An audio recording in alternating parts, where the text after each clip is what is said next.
வணக்கம். இந்த வீடியோவில் ரொட்டேஷனல் மோஷன் அதாவது சுழற்சி இயக்கம் அந்த சாப்டரில் மொமெண்ட் ஆஃப் இனர்ஷியா அந்த டாப்பிக்கில் இருக்கக்கூடிய நியூமரிக்கல்ஸ் பார்க்க போகிறோம். நிலைம திருப்புத்திறன் அதை பற்றி நம்ம கான்செப்ட்ஸ் நம்ம போன வீடியோவில் நிறைய பார்த்தோம். இப்போ அந்த மொமெண்ட் ஆஃப் இனர்ஷியா நிலைம திருப்புத்திறன் அந்த கான்செப்டில் இருக்கக்கூடிய முக்கியமான நியூமரிக்கல் ப்ராப்ளம்ஸ் வந்து இந்த வீடியோவில் நம்ம பார்க்கலாம். அதில் ஃபஸ்ட்டு கொஸ்டின் இது பாருங்கள், ரொம்ப நல்ல ஒரு கொஸ்டின் இது. ஆல்ரெடி நம்மளுக்கு நீட் எக்ஸாம்லாம் கேட்ட ஒரு கொஸ்டின் தான். இது மாதிரி கொஸ்டின் வந்து திரும்ப திரும்ப கேட்டுட்ருக்காங்க. பாருங்கள், from a disc of radius R and mass M a circular hole of diameter R whose rim passes through the center is cut. What is the moment of inertia of the remaining part of the disc about a perpendicular axis passing through the center? Option கொடுத்துருக்காங்க. Option A 11 mr squared by 32, அடுத்து option B 9 mr squared by 32, option C 15 mr squared by 32, option D 13 mr squared by 32. தமிழில் சொல்லணும்னா, R ஆரமும் M நிறையும் கொண்ட வட்ட வடிவ தட்டிலிருந்து R விட்டம் கொண்ட சிறிய வட்ட வடிவ தட்டு வெட்டி எடுக்கப்படுகிறது. சிறிய தட்டின் விளிம்பானது பெரிய தட்டின் மையத்தின் வழியாக செல்கிறது எனில் மீதமுள்ள பகுதியானது அதன் மையத்தின் வழியாகவும் அதன் பரப்புக்கு செங்குத்தாகவும் செல்லும் அச்சை பொறுத்து சுழன்றால் அதன் நிலைம திருப்புத்திறன் எவ்வளவு? ஆப்ஷன் இதே ஆப்ஷன் எழுதிக்கணும். இது ஒன்றும் தமிழ் இங்கிலீஷ்லாம் ஒன்றும் பெரிய இதில் வித்தியாசம் இல்லை, எல்லாம் நம்பர்ஸ் லெட்டர் தான். ஸோ இதே ஆப்ஷன் அப்படியே நீங்களும் எழுதிக்கணும். இதுதான் கொஸ்டின். இந்த கொஸ்டினை முதல்ல நோட் பண்ணிங்க. இப்போ இதை எப்படி சால்வ் பண்ணுறதுன்னு பார்க்கலாம்.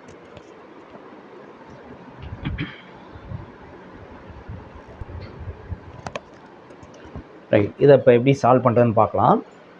நம்மளுக்கு என்ன சொல்லியிருக்காங்கன்னா, from a disc of radius R and mass M. இப்போ இதுதான் வந்து நமக்கு டிஸ்க்கு. இது ஒரு டிஸ்க்கு. ஓகே, இந்த டிஸ்கோட ஆரம் வந்து கேபிட்டல் ஆர்னு வச்சுக்கோங்க. இந்த பகுதி வந்து என்னது, இது வந்து கேபிட்டல் ஆர் அவங்க கொடுத்துருக்கிறது, ரேடியஸ் ஆர். மாஸ் வந்து எம்னு வச்சுக்கிறோம். இந்த டிஸ்கோட மாஸ் வந்து கேபிட்டல் எம்னு வச்சுக்கிறோம். A circular hole of diameter R whose rim passes through the centre is கட்டுன்னு சொல்கிறாங்க. இப்போ இதிலேருந்து நம்ம என்ன பண்ணணும், இந்த டிஸ்கிலேருந்து ஒரு சின்ன டிஸ்க்கு கட் பண்ணி எடுக்கிறோம். அதான் ஹோல்னு சொல்கிறாங்க. ஒரு ஹோல் போடுறோம் அப்படின்னா என்ன அர்த்தம், ஒரு ஹோல் போடுறோன்னா இந்த அளவுக்கு பார்ட்டை கட் பண்ணி எடுத்தால் தான் நமக்கு வந்து ஹோல் போட முடியும். ஸோ இதில் இதனுடைய அந்த கட் பண்ணி எடுக்கிறோம்ல அந்த ஹோலோட டயாமீட்டர் சொல்கிறாங்க. டயாமீட்டர் எவ்வளோன்னா ஆர். அதாவது இந்த பெரிய டிஸ்க் இருக்குல்ல, அந்த டிஸ்கோட ஆர் ரேடியஸ் என்னவோ அதுதான் அந்த சின்ன டிஸ்கோட டயாமீட்டர். இதோட டயாமீட்டர். ஓகே, இதோட டயாமீட்டர் வந்து ஆர். அப்படின்னா இந்த சின்ன பார்ட்டோட ரேடியஸ் வந்து என்னது, r/2. இது வந்து ஆர்னா இது வந்து எவ்வளவு, r/2. அந்தளவு பகுதியை கட் பண்ணி எடுக்கணும். அடுத்து இது எங்கே இருக்கணும்னு சொல்கிறாங்க. இந்த சின்ன பகுதியோட ரிம் இருக்குல்ல, இந்த பகுதி இருக்குல்ல, இது ரிம் வந்து பக்கத்தில் காமிக்கிறேன். இந்த ரிம் வந்து பார்த்திங்கன்னா நமக்கு இந்த சின்ன பகுதியோட ரிம் வந்து இந்த சென்ட்ரு வழியாக போகணும். இந்த பெரிய டிஸ்க் இருக்குல்ல, ஒரிஜினல் டிஸ்க் இருக்குல்ல, அதோட சென்ட்ரு வழியாக போகணும். அந்த மாதிரி தான் நம்ம கட் பண்ணி எடுக்கணும். கண்ணாப்புன்னு வேறு எங்கேயோ கட் பண்ணக்கூடாது. இங்கே கட் பண்ணுறது அது மாதிரிலாம் பண்ணக்கூடாது. அதுக்கு தான் அந்த கண்டிஷன் சொல்லியிருக்காங்க. இந்த சின்ன டிஸ்க் இருக்குல்ல, சின்ன பார்ட் கட் பண்ணி எடுக்கிறோம்ல, அதோட ரிம்னா விளிம்பு, அது வந்து இதோட சென்டரில் பாஸ் ஆகி போகணும்னு சொல்லலாம். இதுதான் கண்டிஷன்.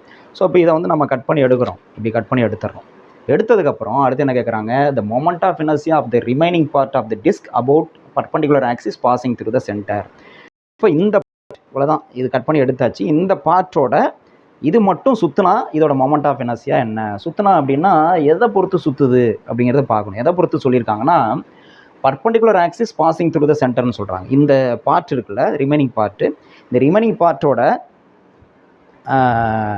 நமக்கு வந்து பர்பண்டிகுலராக போகணும். பாருங்கள், இந்த ஒரு ஊசி வச்சுருங்க, இதுதான் ஆக்சிஸ். நமக்கு இந்த ஒரு ஊசி கையில் இருக்குது, இதுதான் நமக்கு வந்து ஆக்சிஸாக வச்சுக்கோங்க. ஸோ இதை நான் வந்து இந்த இதில் ஆக்சிஸாக யூஸ் பண்ணிக்கிறேன். ஓகே, இப்படி பர்பண்டிகுலராக, புரியுதா? இதுக்கு சென்டர் வழியாக போகுது. அதே நேரத்தில் இந்த சர்ஃபேஸுக்கு இந்த இது வந்து என்னது, பர்பண்டிகுலராக இருக்குது, தெரியுதா? ஸோ இது வந்து பர்பண்டிகுலராக இருக்குது. இதுதான் நம்மளுக்கு இப்போ ஆக்சிஸ். ஸோ இதை பொறுத்து இப்படி சுற்றுனுச்சுன்னா இப்படி சுற்றுது. ஓகே, இந்த டைரெக்ஷனில் இப்படி சுற்றுது.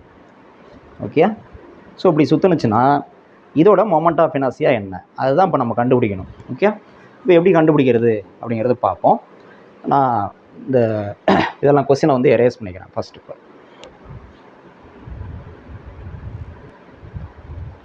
ரைட், இப்போ சால்வ் பண்ணுவோம்.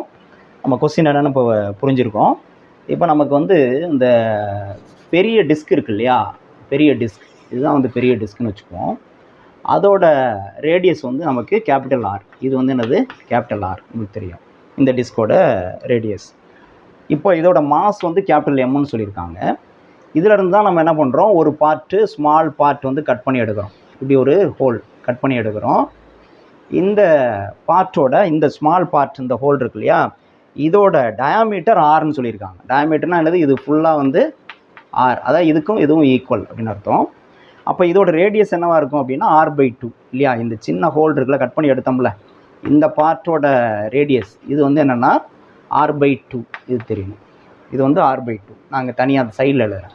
இந்த பார்ட்டோட ரேடியஸ், இதோட ரேடியஸ் வந்து R/2 அப்படிங்கிறது தெரிஞ்சுக்கணும். Okay, right.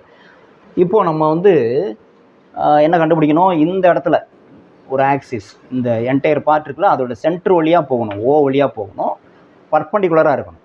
ஓகே, அப்போ இப்படி இது சுற்றுறப்ப இதோட மொமெண்ட் ஆஃப் இனர்ஷியா என்ன, இதை கட் பண்ணி எடுத்துடணும். கட் பண்ணி எடுத்ததுக்கப்புறம் ரிமைனிங் பார்ட், அதாவது இந்த பார்ட் இது மட்டும் சுற்றுனுச்சுன்னா, அப்படி சுற்றுனுச்சுன்னா இதோட மொமெண்ட் ஆஃப் இனர்ஷியா என்ன அப்படின்னு தான் கண்டுபிடிக்கணும் நம்ம. ஓகே, அப்போ நம்ம என்ன பண்ணணும்னா, முதல்ல பாருங்கள், இது கட் பண்ணி எடுக்காமல் அப்படியே இருந்ததுன்னா, இந்த பார்ட் வந்து அப்படியே முழுசாக இருக்குது, இப்படி இருக்குது அப்படின்னா, இது வந்து சுற்றுறப்ப இதோட மொமெண்ட் ஆஃப் இனர்ஷியா என்ன, அதை முதல்ல நோட் பண்ணணும். இந்த பார்ட்டு முழுசாக இருக்குது, இந்த டிஸ்க் அப்படியே இருக்குது, இது அப்படியே இந்த ஆக்சிஸை பொறுத்து, இந்த ஆக்சிஸ்னால் சென்டர் வழியாக போகுது, சர்ஃபேஸுக்கு பர்பண்டிகுலராக இருக்குது, இந்த ஆக்சிஸை பொறுத்து இப்படி சுற்றுனுச்சுன்னா இதோட மொமெண்ட் ஆஃப் இனர்ஷியா என்ன, அதை முதல்ல பார்ப்போம். அதுக்கு என்ன ஃபார்முலா, ஒரு என்டையர் டிஸ்க்கு அப்படியே இருக்குது, இதோட ரேடியஸ் வந்து ஆர், மாஸ் வந்து எம், ஆக்சிஸ் வந்து இப்படி passing through centre and perpendicular அப்படின்னா அதோட மொமெண்ட் ஆஃப் இனர்ஷியா ஃபார்முலா என்ன, I = நமக்கு தெரியும் mr. இது வந்து டிஸ்க்கு, ரிங் இல்லை, mr²/2. இதான் வந்து ஃபார்முலா. ஓகே, இது நம்மளுக்கு தெரியும். பட் இது கேட்கல, அவங்க என்ன பண்ணுறாங்க, இப்போ இதை கட் பண்ணி எடுத்துடுறோம், இந்த பார்ட்டை கட் பண்ணி எடுத்துடுறோம். எடுத்துட்டோம்னா மீதி உள்ள பார்ட் மட்டும் சுற்றுனுச்சுன்னா என்ன மொமெண்ட் ஆஃப் இனர்ஷியா அப்படின்னு தான் கேட்குறாங்க. அப்போ இந்த பார்ட் கட் பண்ணி எடுத்துட்டோம்னா இதோட மொமெண்ட் ஆஃப் இனர்ஷியாவை நம்ம என்ன பண்ணணும், கழிக்கணும். நல்லா கவனிக்கணும், இந்த பார்ட் இருக்குல்ல, இந்த சின்ன பார்ட் கட் பண்ணி எடுக்கிறோம்ல, இது இந்த பார்ட்டோட மொமெண்ட் ஆஃப் இனர்ஷியாவை நம்ம சப்ட்ராக்ட் பண்ணணும். அந்த பார்ட்டோட மொமெண்ட் ஆஃப் இனர்ஷியானா அதுக்கு இந்த ஆக்சிஸ் எப்படி இருக்குன்னு பார்க்கணும். அதுக்கு இந்த ஆக்சிஸ் எப்படி இருக்குது, இந்த இடத்துல வழியாக தான் நம்ம ஆக்சிஸ் போகுது, நம்ம சுற்றுற ஆக்சிஸ் வந்து இதுதான். இதுக்கு இந்த பார்ட்டுக்கு இந்த ஆக்சிஸுங்கிறது என்னென்னா டேஞ்சென்சியல் ஆக்சிஸ், டேஞ்சென்சியல் அண்ட் பர்பண்டிகுலர். சின்ன பார்ட்டுக்கு சொல்லிட்டு இருக்கேன். இப்போ இந்த சின்ன பார்ட் கட் பண்ணி எடுத்தோம்ல, அந்த பார்ட்டுக்கு வந்து என்னென்னா டேஞ்சென்சியலாக ஆக்சிஸ் போகுது. எந்த ஆக்சிஸ், இதே ஆக்சிஸ் தான். ஓகேயா, இந்த பெரிய டிஸ்க்கு தான் என்னது, axis passing through centre and perpendicular. ஆனால் இந்த சின்ன பார்ட் கட் பண்ணி எடுத்தோம்ல, அந்த பார்ட்டுக்கு அது இதோட சேர்ந்து இருந்ததுன்னா இது சுற்றுறப்ப என்ன ஆகும், இங்கே பாருங்கள், இப்படி தான் சுற்றி வரும். எப்படி சுற்றி வரும், இந்த சின்ன பார்ட் இருக்குல்ல, இது வந்து என்ன ஆகும், இந்த ஆக்சிஸ் இதுக்கு டேஞ்சென்சியலாக சுற்றி வரும். இது தனியாக காட்டணும்னா இப்படி காட்டலாம், அந்த பார்ட்டை மட்டும் தனியாக இப்படி இருக்கும். இங்கே பாருங்கள், இதுக்கு வந்து டேஞ்சென்சியலாக இந்த ஓரத்தில் போயிடும். ஆக்சிஸ் வந்து இப்படி இந்த ஓரத்தில் இப்படி போயிடும். இங்கே இருக்குது ஆக்சிஸ் வந்து இங்கே இருக்குது, பர்பண்டிகுலர், அந்த சர்ஃபேஸ்க்கு பர்பண்டிகுலர் சின்ன பார்ட்டுக்கு, அதோட எட்ஜில் ஓரத்துக்கு போயிடுது. அப்போ டேஞ்சென்சியல் ஆக்சிஸ் இப்படி தான் இது சுற்றி வரும், இப்படி தான் சுற்றி வரும். ஓகே, இந்த மாதிரி சுற்றி வருது, சென்ட்ரலில் இல்லை, இந்த சின்ன டிஸ்கோட சென்ட்ரல் ஆக்சிஸ் கிடையாது, அதோட டேஞ்சென்சியலாக ஓரத்தில் போயிடுது, இப்படி தான் சுற்றிட்டு வருது, இப்படி சுற்றுது. ஓகே, அப்போ இதோட மொமெண்ட் ஆஃப் இனர்ஷியா என்ன, அதை நம்ம சொல்லணும். ஓகே, அப்போது இதோட மொமெண்ட் ஆஃப் இனர்ஷியா இப்போ இந்த சின்ன பார்ட்டுக்கு வந்துடும், பெரிய இது இருக்கட்டும். இப்போ இந்த ஆக்சிஸை பொறுத்து, இந்த ஆக்சிஸ் தான் இதுக்கு இது. ஓகே, அப்போ இதோட மொமெண்ட் ஆஃப் இனர்ஷியா என்ன, அதை நம்ம சப்ட்ராக்ட் பண்ணிக்கணும். இதிலேருந்து இதில் சப்ட்ராக்ட் பண்ணிக்கணும், ஏன்னா கட் பண்ணி எடுத்துட்டோம் இல்லையா. அப்போ இது முதல்ல எவ்வளோன்னு கண்டுபிடிக்கணும், இந்த ஆக்சிஸை பொறுத்து சுற்றலாம். அது எப்படி, அதுக்கு என்ன ஃபார்முலா, நமக்கு வந்து சென்டரில் போணுச்சுன்னா, ஆக்சிஸ் சென்டரில் இருந்தது அப்படின்னா அதுக்கு இந்த ஃபார்முலா. டேஞ்சென்சியலாக ஒரு ஆக்சிஸ் இருந்ததுன்னா என்னது, அதுக்கு இதுவும் டிஸ்க் தான், சர்க்குலர் டிஸ்க் தான். அப்போ வந்து ஃபார்முலா என்ன அப்படின்னு நம்மளுக்கு தெரியணும், அதை முதல்ல கண்டுபிடிச்சிக்கணும். எப்படி கண்டுபிடிக்கலாம், இது நமக்கு வந்து டேஞ்சென்சியலானா, இப்போது சென்டரில் போணுச்சுன்னா இங்கே பாருங்கள், இதுதான் வந்து இந்த டிஸ்க்கு சென்டர். சென்டரில் இது மாதிரி சென்டரில் ஒரு ஆக்சிஸை பொறுத்து இது சுற்றுனுச்சுன்னா, சின்ன டிஸ்க் சுற்றுனுச்சுன்னா அதோட மொமெண்ட் ஆஃப் இனர்ஷியா என்ன நம்மளுக்கு தெரியும், அதுதான் இந்த ஃபார்முலா. ஸோ இது வந்து IZன்னு வச்சுக்கிறேன், இந்த ஆக்சிஸ் வந்து இசட்னு வச்சுக்கிறேன். இந்த சின்ன டிஸ்க்கு தான் இப்போ நான் பேசிகிட்டு இருக்கேன். இது வந்து இசட் டேஷ்னு வச்சுக்கிறேன். இதை பொறுத்து தான் இப்போ நமக்கு வேணும் மொமெண்ட் ஆஃப் இனர்ஷியா. இப்போ நம்ம இதை பொறுத்து எவ்வளோ மொமெண்ட் ஆஃப் இனர்ஷியா, இந்த டிஸ்க்கு இதை பொறுத்து எவ்வளோ மொமெண்ட் ஆஃப் இனர்ஷியா அப்படின்னு கண்டுபிடிக்கணும். Moment of inertia of the small disc about this axis, அதான் நம்ம கண்டுபிடிக்கணும். அதுக்கு நம்ம பேரலல் ஆக்சிஸ் தியரம் யூஸ் பண்ணலாம். பேரலல் ஆக்சிஸ் தியரம் என்னது நமக்கு? பேரலல் ஆக்சிஸ் தியரம் இணையச்சு தேற்றம் அப்படின்னு நம்ம படித்தோம். அதில் என்னது, இந்த டிஸ்டன்ஸ் எவ்வளோ நம்மளுக்கு தெரியும். இந்த டிஸ்டன்ஸ் எவ்வளவு, இது பாருங்கள், இது ஃபுல்லாக வந்து இந்த டிஸ்க் இருக்குல்ல, அந்த டிஸ்கோட என்டையர் டயாமீட்டர் வந்து என்னது ஆர்னு சொன்னாங்க. அதில் பாதி ரேடியஸ் வந்து R/2. அப்போ இந்த டிஸ்டன்ஸ் R/2 தானே நமக்கு வந்து, இது வந்து R/2, இந்த டிஸ்டன்ஸ் R/2.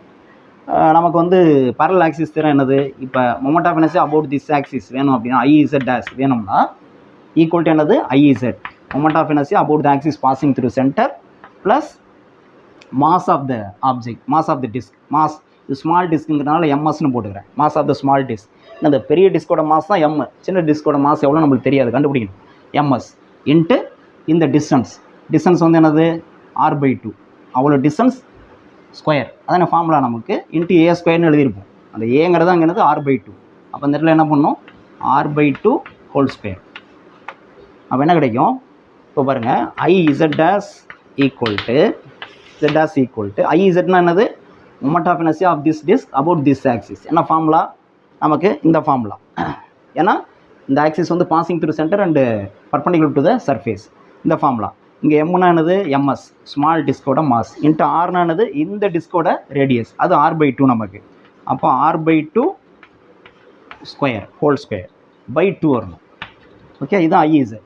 ப்ளஸ் இங்கே என்ன இருக்குது, ஏற்கனவே ஆல்ரெடி MS இன்ட்டு இதை ஸ்கொயர் பண்ணால் R² பை 2² 4 இப்படி வரும்.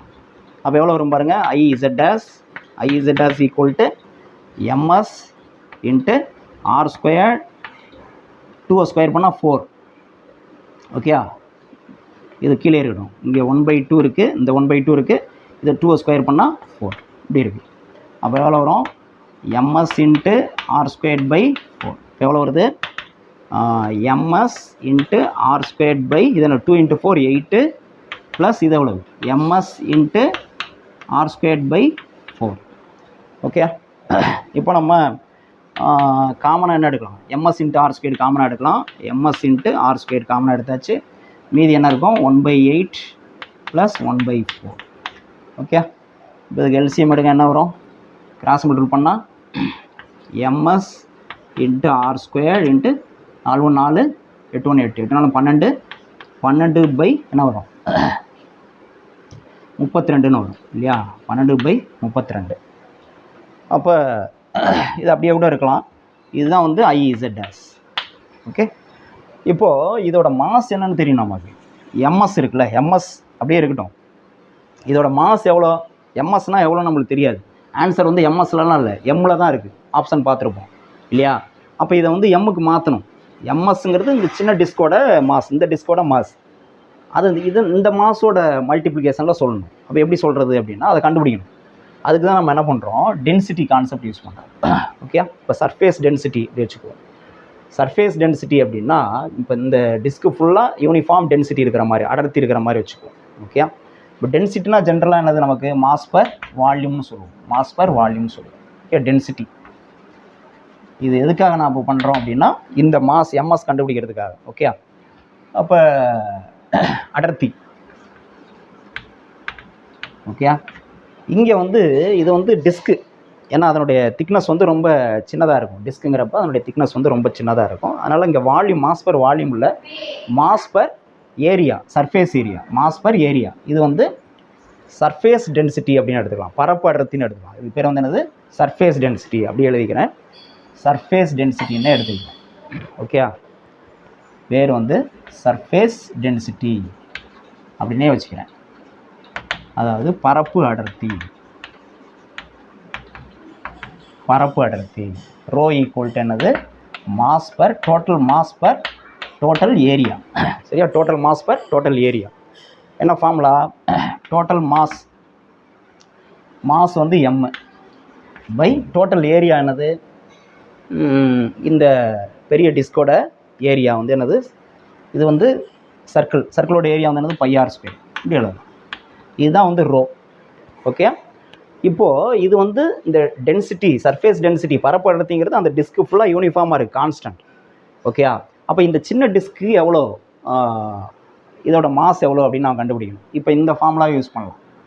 ஓகே, m ஈக்குவல் டு என்ன எழுதலாம், m equal to rho into ஏன்னு எழுதலாம். இல்லை, m equal to rho into A. எனக்கு இந்த சின்ன டிஸ்கோட மாஸ் தான் வேணும்.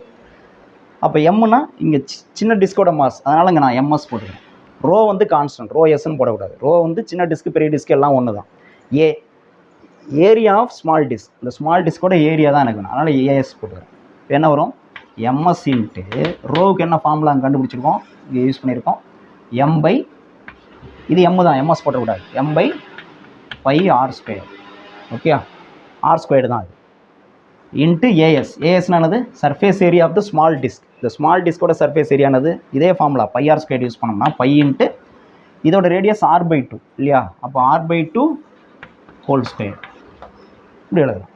அப்போ என்ன வரும், MS equal to M by πr² into என்ன வரும், πr² பை 2² 4 இப்படி வந்துடும். அப்போ πr² கேன்சல் ஆயிரும். எம்எஸ் வந்து என்ன கிடைக்குதுன்னா நமக்கு m/4ன்னு கிடைக்குது.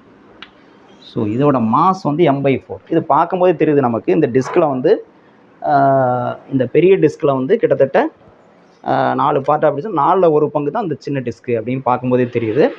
ஸோ அப்போ 1/4 பங்கு, இந்த பெரிய டிஸ்கில் 1/4 பங்கு தான் என்னது இந்த சின்ன டிஸ்கோட மாஸ்ன்னு தெரியுது. அப்போ எம்எஸ் வந்து கண்டுபிடிச்சா, இதை கொண்டு வந்து இங்கே சப்ஸ்டிட் பண்ணுவோம். இதில் சப்ஸ்டிட் பண்ணால் என்ன வரும், இதை கொண்டு வந்து இங்கே சப்ஸ்டிட் பண்ணோம்னா IZ' என்ன கிடைக்கும் நமக்கு, IZ' ஈக்குவல் டு என்ன கிடைக்கும், எம்எஸ் பதிலாக என்ன பண்ணணும், m/4 போட்டாச்சு. r² அப்படியே இருக்குது, இன்ட்டு 12/32. ஓகே, இப்போ என்ன வரும், இதில் 3 மடங்கு இல்லையா, 3×12. அப்போ IZ' ஈக்குவல் டு உங்களுக்கு என்ன கிடைக்குது, 3/32 mr²ன்னு கிடைக்குது. mr². இது என்னது,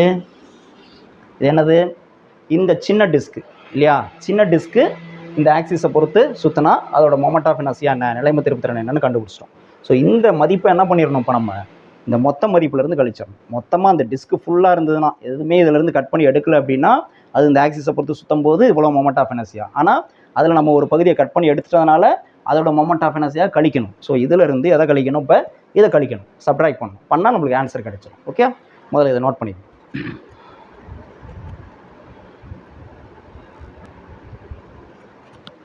இப்போ இதிலேருந்து இதை சப்ட்ராக்ட் பண்ணோம், அதுதான் நமக்கு ஃபைனல் ஆன்சர்.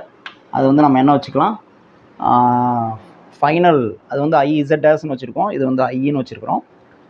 நம்மளுக்கு வேண்டிய ஆன்சர், ஃபைனல் ஆன்சர் வந்து நம்ம ஏதாவது ஒரு பேர் கொடுத்துக்கலாம். என்னென்னா IRன்னு கொடுத்துக்கலாம். IR அதாவது moment of inertia of the remaining part அப்படின்னு அர்த்தம். ரிமைனிங் பார்ட், மீதமுள்ள பகுதியினுடைய நிலைம திருப்புத்திறன் என்ன அப்படின்னா IR equal to I minus IZ'. Okay, அப்போ I வந்து என்னது, mr²/2 மைனஸ் IZ' வந்து என்னது 3/32 mr².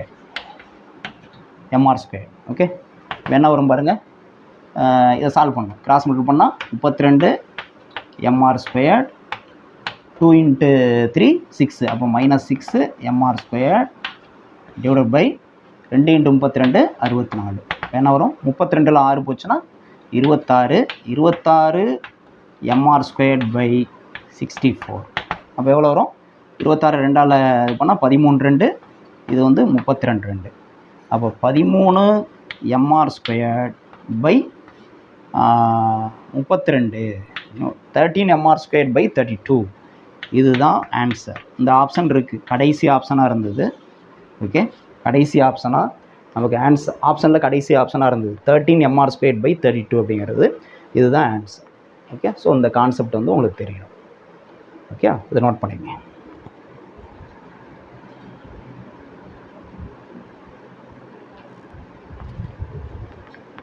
இப்போது நெக்ஸ்ட் கொஸ்டின் பாருங்கள், மொமெண்ட் ஆஃப் இனர்ஷியா சம்மந்தப்பட்ட கொஸ்டின். நிலைம திருப்புத்திறன்.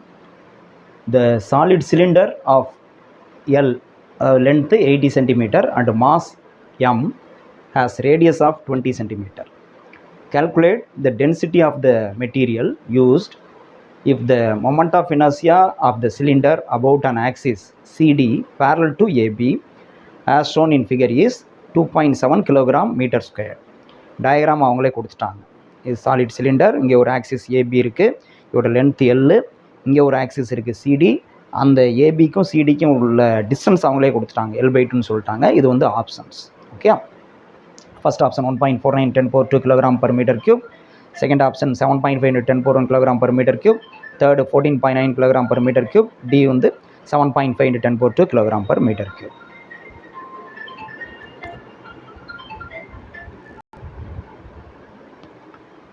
இப்போ தமிழில் சொல்லணும்னா, ஒரு திண்ம உருளையின் நீளம் L 80 சென்டிமீட்டர், நிறை M மற்றும் ஆரம் 20 சென்டிமீட்டர். படத்தில் காட்டியுள்ளபடி இது ஏபிக்கு இணையாக உள்ள சிடி அச்சை பொறுத்து சுழன்றால் அதன் நிலைம திருப்புத்திறன் 2.7 kg/m² எனில் அதன் அடர்த்தி எவ்வளவுன்னு கேட்குறான். இது ஒரு நல்ல கொஸ்டின். இதுக்கான சொல்யூஷன் பார்க்கலாம். முதல்ல கொஸ்டின் நோட் பண்ணிக்கங்க. ஆப்ஷன் வந்து தமிழ் மீடியம், இதே ஆப்ஷன்ஸ் எழுதிக்கங்க, ஏபிசிடி இதுதான். ஓகே, இதில் ஒன்றும் தமிழ் மீடியம் இங்கிலீஷ் மீடியம் டிஃப்ரென்ஸ்லாம் ஒன்றும் கிடையாது. இதே டயக்ராம் நீங்கள் போட்டுக்கணும். ஓகே, கொஸ்டின் நோட் பண்ணிங்க, சொல்யூஷன் பார்க்கலாம்.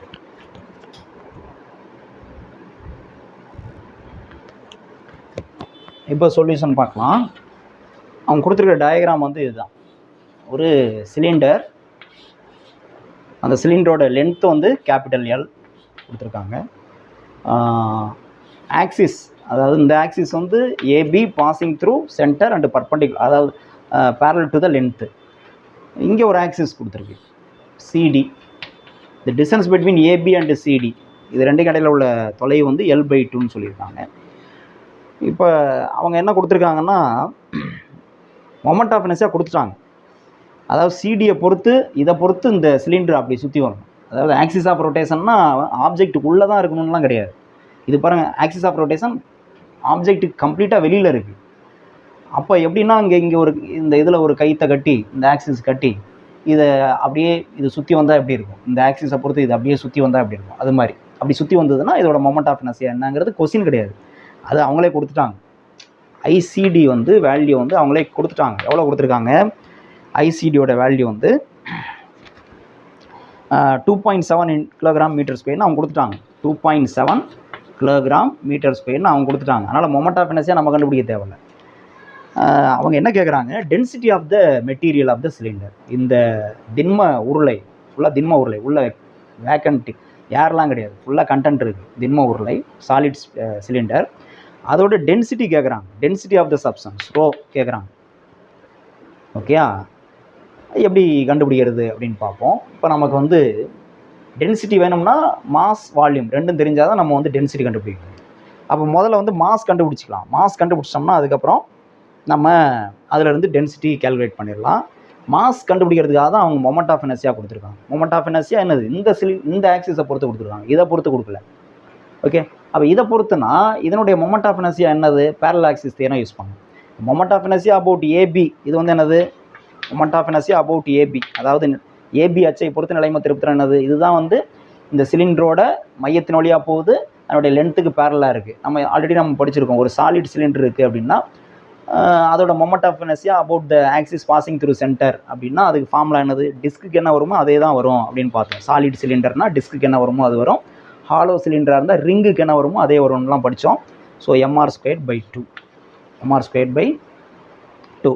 ரேடியஸ் வந்து என்ன சொல்லியிருந்தாங்க, ரேடியஸ் அவங்க கொடுத்துருக்காங்க 20 சென்டிமீட்டர்னு கொடுத்துருக்காங்க. இந்த ரேடியஸ் இருக்குல்ல, இது வந்து 20 சென்டிமீட்டர் கிவன். எல் வந்து எவ்வளோ கொடுத்தாங்க, 80 சென்டிமீட்டர், இதுவும் கொடுத்துட்டாங்க. லென்த்து வந்து 80 சென்டிமீட்டர், அதுவும் கொஸ்டினில் கொடுத்தாச்சு. சரி, இப்போது நமக்கு பேரலல் ஆக்சிஸ் தேரம் தான் யூஸ் பண்ணணும். இந்த ஆக்சிஸை பொறுத்து மொமெண்ட் ஆஃப் இனர்ஷியா வேணும்னா என்னது, ஐசிடி ஈக்குவல் டு இந்த ஆக்சிஸை பொறுத்து moment of inertia IAB plus distance between these two axis, mass into distance between these two axis, அதாவது L/2 ஹோல் ஸ்கொயர் வரும் இல்லையா. இதுதான் ஃபார்முலா, பேரலல் ஆக்சிஸ் தியரம் படித்தோம். இதில் வேல்யூஸ்லாம் சப்ஸ்டிட் பண்ணுவோம். ஐசிடி அவங்களே கொடுத்துட்டாங்க. எவ்வளோ கொடுத்துட்டாங்க? 2.7 கொடுத்துருக்காங்க. அப்போ 2.7 எஸ்ஐ யூனிட்டில் தான் இருக்குது, கிலோகிராம் மீட்டர் ஸ்கொயர். அதெல்லாம் பார்க்கணும் யூனிட்லாம். ஈக்குவல் டு ஐஏபிக்கு தான் என்ன ஃபார்முலா? mr²/2. ஐஏபிக்கு formula mr²/2. Okay, plus M into இதை ஸ்கொயர் பண்ணால் L²/4.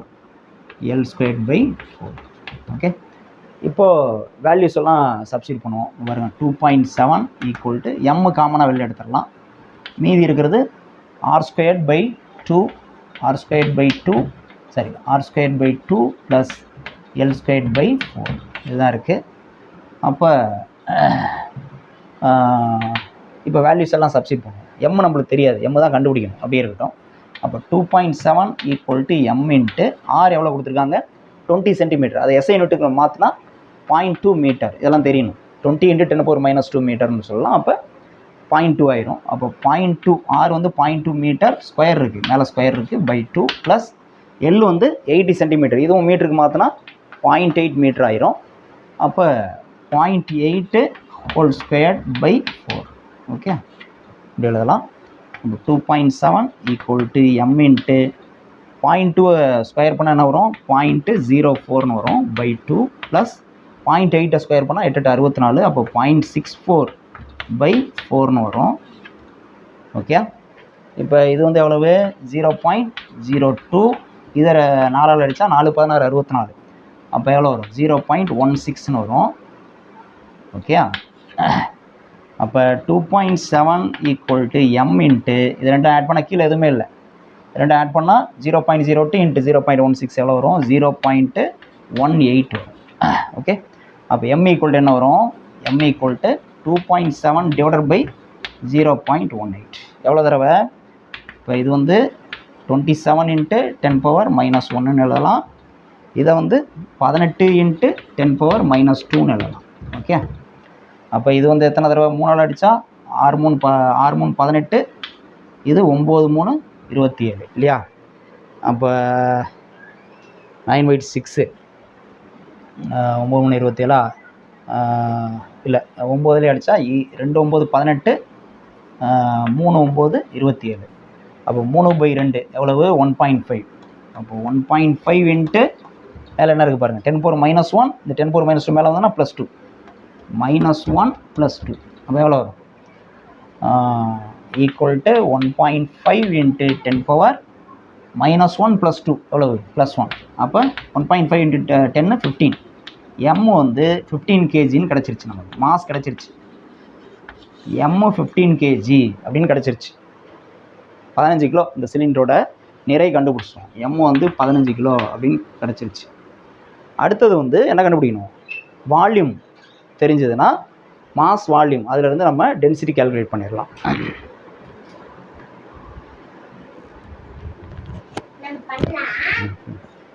இப்போது மாஸ் கிடச்சிருச்சு, வால்யூம் சப்ஸ்டிட் பண்ணோம்னா நம்ம டென்சிட்டி கண்டுபிடிச்சிடலாம்.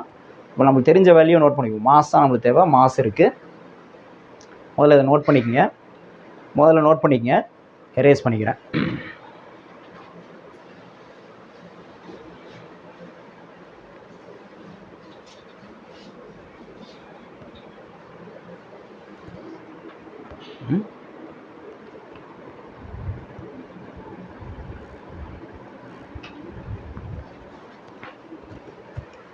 இப்போது நம்ம டென்சிட்டி தான் வேணும். அப்போ density equal to mass per volume இல்லையா? அப்போ டென்சிட்டி ஈக்குவல் டு மாஸ் வந்து கொடுத்துட்டாங்க, 15 கிலோன்னு கொடுத்தாச்சு. சப்ஸ்டிட் பண்ணிக்கலாம். வால்யூம் அப்படின்னா volume of the cylinder. Volume of the cylinder formula தெரியணும். என்ன ஃபார்முலா? πr² × h இல்லையா? அப்போ πr² × hனா இந்த லென்த்து L. இதை சப்ஸ்டிட் பண்ணுவோம். என்ன வரும் பார்ப்போம். ρ ஈக்குவல் டு 15/πயோட வேல்யூ 3.14 இன்ட்டு ஆரோட வேல்யூ நம்மளுக்கு தெரியும் 0.2. அதை ஸ்கொயர் பண்ணோம். 0.2 ஸ்கொயர் இன்ட்டு எல் வந்து 0.8 மீட்டர் நம்மளுக்கு தெரியும். ஓகே, அப்போ இது எவ்வளோ வரும்? ρ ஈக்குவல் டு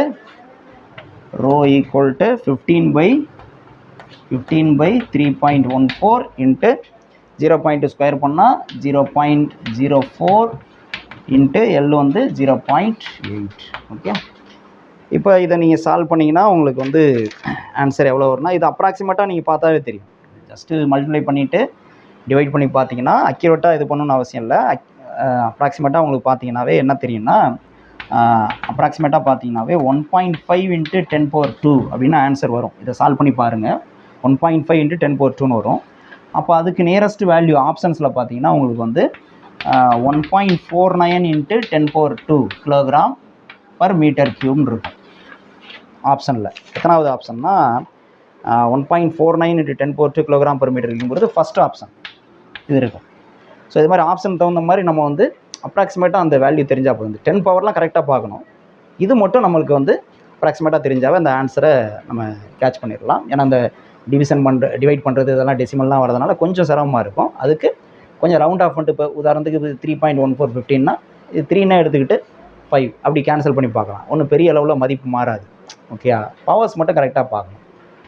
ஓகே, அப்படி பார்க்குறப்ப நமக்கு ஆன்சர் என்ன கிடைக்கும்னா அந்த ஆன்சர் கிடைக்கும். 1.49 × 10⁻² kg/m3 கிடைக்கும். அதுதான் ஆன்சர். ஓகே, ஸோ இதுதான் மொமெண்ட் ஆஃப் இனர்ஷியா பேஸ் பண்ணி டிஃபிகல்ட்டான சம்ஸ் அப்படின்னா அந்த 2 சம்ஸ் தான். இதை நீங்கள் நல்லா புரிஞ்சுக்கிட்டீங்கன்னாவே வேறு எந்த சம் கொடுத்தாலும் போட்டுற முடியும். ஓகே, மீண்டும் அடுத்த வீடியோவில் பார்க்கலாம். நன்றி.